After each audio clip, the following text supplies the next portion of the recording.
Tun, wahai anakku, kunut subuh itu bid'ah. Kalau bid'ah nggak boleh kita ikut. Subuh bid'ah itu sahabat, bukan ulama. Kunut itu bid'ah katanya Ustaz. Begini. Anda boleh punya pendapat, tapi Anda jangan lupa ada ragam pendapat dari para ulama. Maka kunut subuh itu ada dalilnya. Kunut subuh itu ada dalilnya.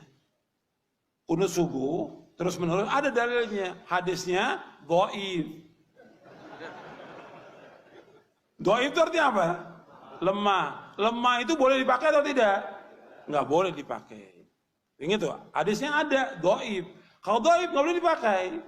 Bahkan ada sahabat bertanya, seorang anaknya dari sahabat bertanya, wahai ayahku, engkau pernah sholat di belakang di belakang Rasulullah SAW, Abu Bakar, Umar, Utsman, Ali. Apakah mereka kunut subuh? Dijawab oleh bapaknya, ai bunayya muhdatsun, wahai anakku, kunut subuh itu muhdats. Apa makna muhdats? Beda, bahkan lebih tegas lagi di Sunan Nasai dijelaskan, ai bunayya bid'atun, wahai anakku, kunut subuh itu bid'ah. Kalau bid'ah nggak boleh kita ikut. Karena kalau kita sholat di belakangnya orang yang kunut subuh, ya kita memperbanyak baca pujian kepada Allah. Bisa kita baca Rabbana lakal hamdu terus kita ulang-ulang sampai 10 kali nggak ada masalah. Viral lagi apa bahas tren yang sukses terkenal yang mengatakan kunut subuh tidak bid'ah. Yang mengatakan kunut subuh bid'ah itu sahabat, bukan ulama. Hendaklah dia berhadapan dengan sahabat. Dia mengatakan bid'ah sahabat, bid'ah ya bunayya muhdats. Titik. Kita biarkan dia berhadapan dengan sahabat. Kemarin banyak persoalan-persoalan tentang kunut. Kunut itu bid'ah katanya Ustaz. Begini. Anda boleh punya pendapat, tapi Anda jangan lupa ada ragam pendapat dari para ulama. Maaf ibu bapak sekalian, keterangan hadis kunut itu bid'ah terdapat di hadis ada An-Nasai, ada juga di Al-Bukhari. Turunkan semua hadisnya. Anda tahukah Anda periwayat hadisnya itu juga kunut? Imam An-Nasai mazhabnya Syafi'i, beliau kunut.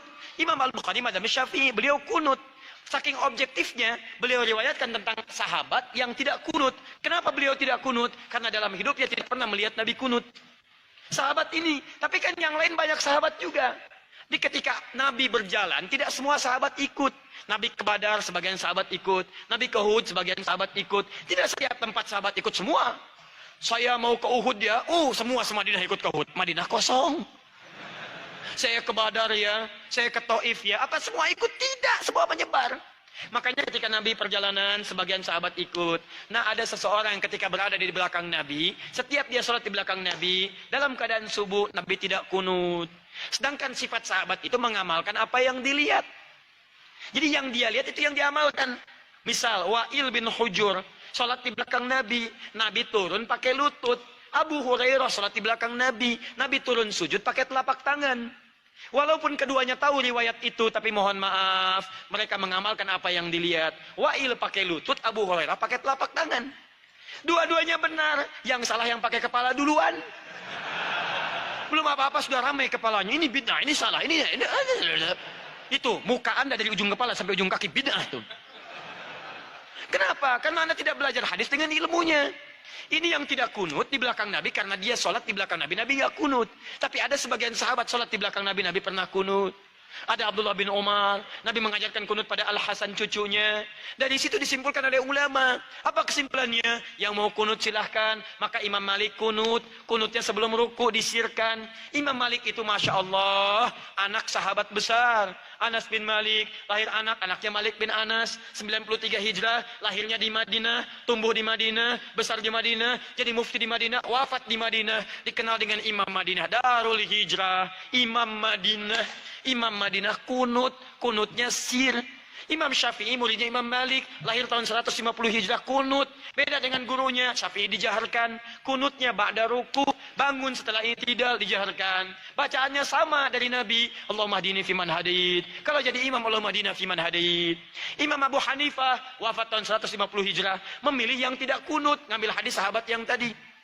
Karena kata beliau asalnya tidak kunut. Ada kejadian, Ada kejadian di Bir Maunah, Nabi kunut, setelah itu tidak kunut lagi. Maka disimpulkan kunut itu menurut saya tidak ada. Karena sementara saja, setelah itu tidak ada. Maka kembali ke asal, tidak ada kunut. Abu Hanifah tidak kunut. Diamalkan itu dari yang tadi. Imam Ahmad datang kemudian, lahir tahun 163 Hijrah. Imam Ahmad muridnya Imam Syafi'i. Syafi'i muridnya Imam Malik. Imam Malik masa yang sama dengan Imam Abu Hanifah. Wafatnya duluan Abu Hanifah.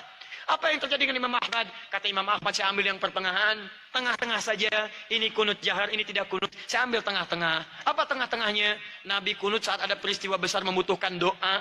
Sebelumnya tidak kunut. Saat ada peristiwa itu beliau kunut. Setelah itu tidak kunut lagi. Menurut pemahaman Imam Ahmad bin Hanbal. Maka saya simpulkan kunut itu saat ada peristiwa besar saja yang butuh doa.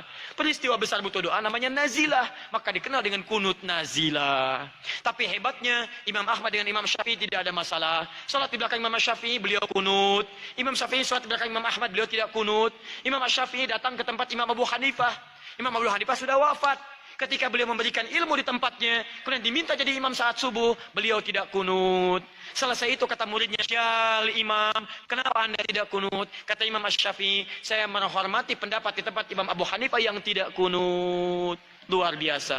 Imam besar, ahli fikih, imam madhab, ahli hadis, paham hadisnya, tidak ada masalah.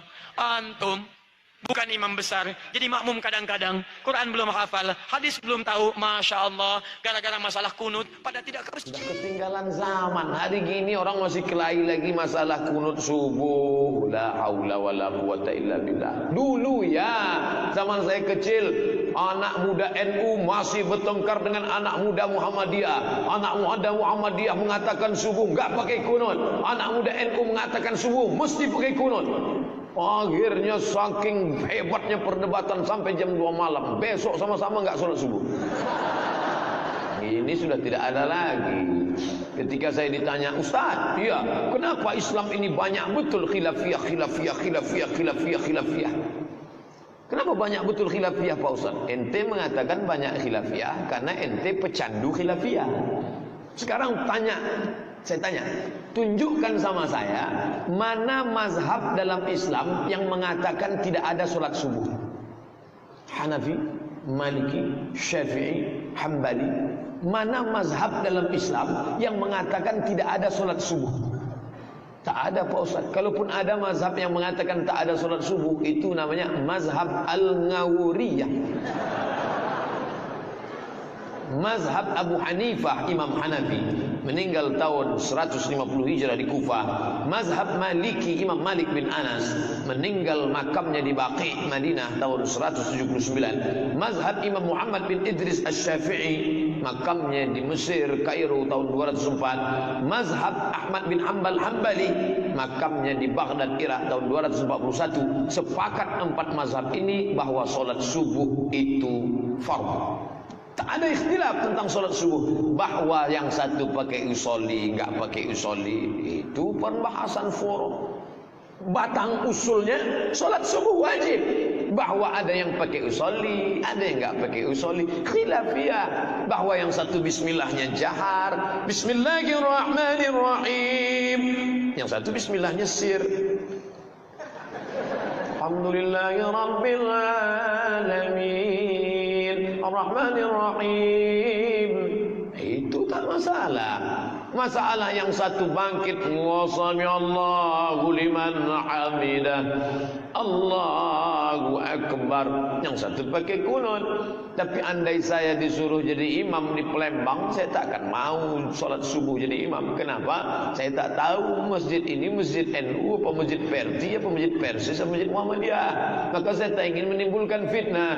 Maka kalau disuruh, tafadhal, mana imam ratib, mana